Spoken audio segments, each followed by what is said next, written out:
Reaction and revelation continue to pour in after the death of US conservative commentator Charlie Kirk on Wednesday. The 31-year-old was shot in the neck while speaking at an event at a college in Utah.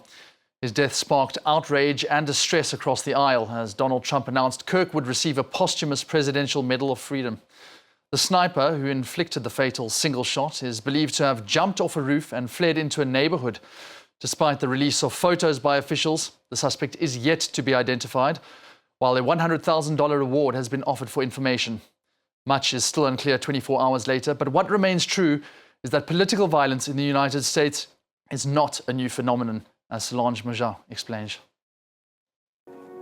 There have been eras of political violence in the United States before.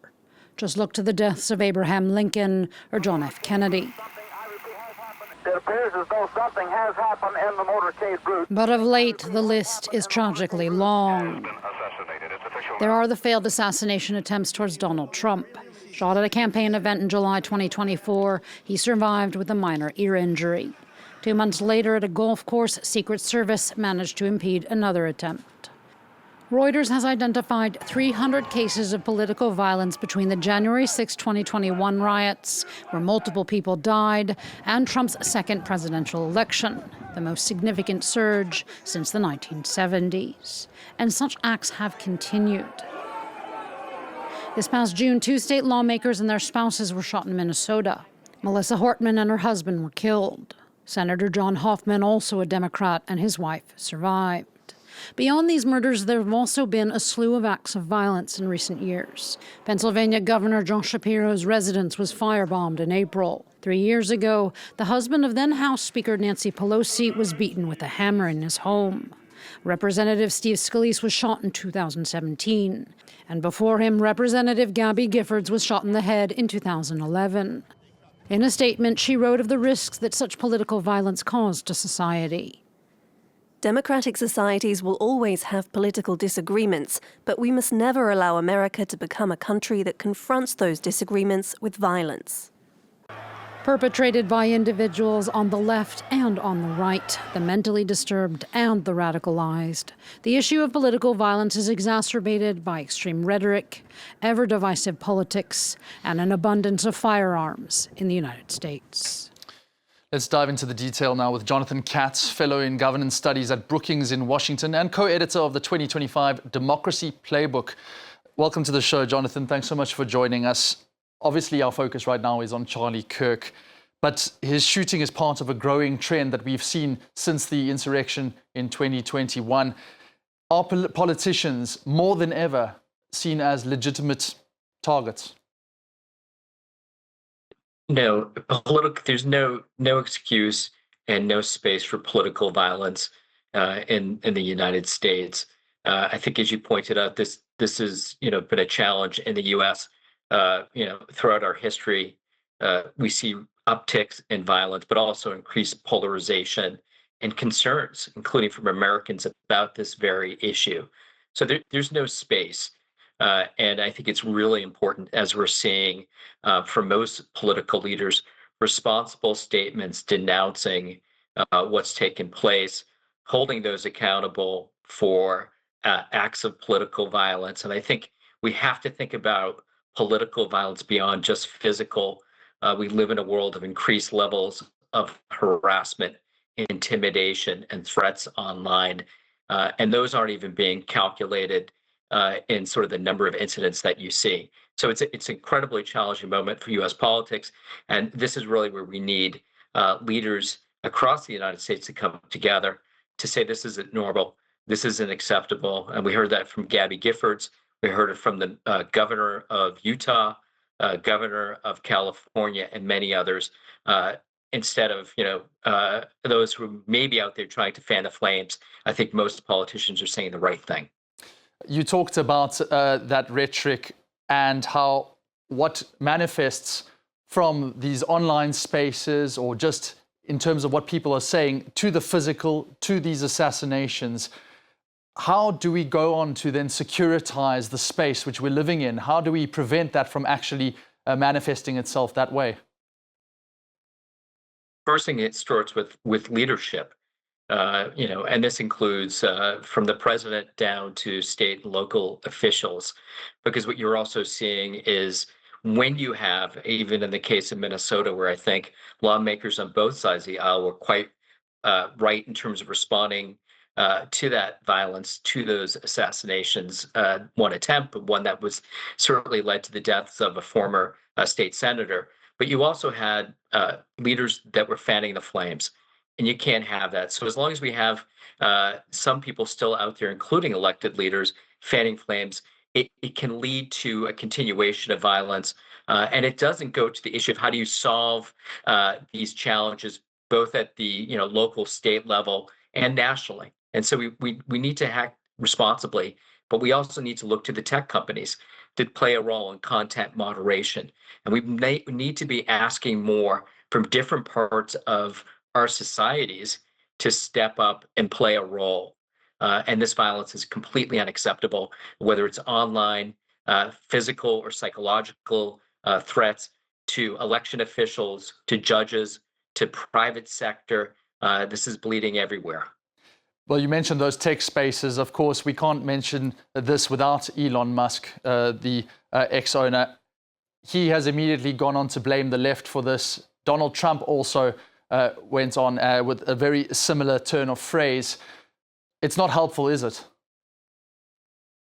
What's really important right now is that leaders are clear about addressing this threat, this challenge right now, holding those accountable, but also talking about how do we find the space in the civic space across our country at a moment of division to be able to have conversations about difficult issues without resorting to violence. So anybody who's fanning the flames is not helpful at this moment.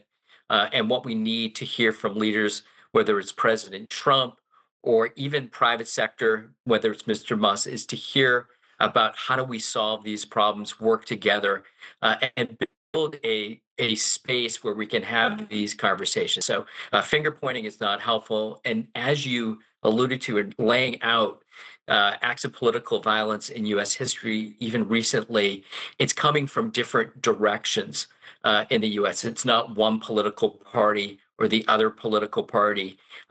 These are individuals, and we need to work together to address these challenges. So any division right now is unwelcome and counterproductive to what we need to do. As an American, you speak to people on the streets every day, and you live and breathe it. How polarized is society right now? Have you ever known it to be this way? And do you think that that is a leading cause with what we're seeing? Polarization, we've obviously it's quite high right now, but we've seen it in the U.S. What I want to talk about is some of the commonalities. When you poll Americans about support for democracy, overwhelmingly Republicans and Democrats want to have a strong democracy, safe communities. There's common themes of what people want and see, but there's clearly a division, and divisions about how they see this country, the issues of concern of the day, whether you have legitimate discussions about immigration to issues of gun control, to reproductive rights. These have been challenging issues for quite some time in the U.S. political system. We do have division, and that has been the case for quite some time too. Just looking at the polling numbers and looking at the outcome of the last presidents, where margins have been razor thin. So to say that historic levels, maybe not the case, but it's high, and it's a challenge to get Americans to come together, especially if you have fans flaming, rhetoric that divides people rather than brings them together. When you have a moment like Charlie Kirk, and the president of the United States needs to play a role as the unifier of this nation, not a divider. We going back to Charlie Kirk, and obviously we are still coming to terms with what has happened, and the country at large, it feels a bit like a pressure cooker. But if the current trends continue, what do you think the US is going to look like in even 5 years' time at this rate? I think there's, the U.S. obviously is this is a resilient country. We've seen Americans come together in the past, dealing with some very difficult issues. Today is the anniversary of 9/11, and I look back at the leadership then of George W. Bush, who unified the country after the most horrific attack, since World War II on the country. Thousands of deaths in the United States on that day, impact globally as well. And I'm reminded about how he stood at the World Trade Center, brought Americans together, and also pushed back against any threats to groups within the United States that might be threatening, including the Muslim American community. My hope is that we can regather that spirit of commonality and unity to work together. So I don't have the crystal ball of what it will look like in 5 years. It's what we hope it will look like, which is a strong democracy where communities are safe from the type of political violence that we're seeing, but that we're working together. We're reaching what we would call across the aisle and cross community to have conversations about tough issues and working to resolve them. Is Charlie Kirk's death that unifier, or do you think more of a divisive issue, and especially how the security services are going to be reacting now?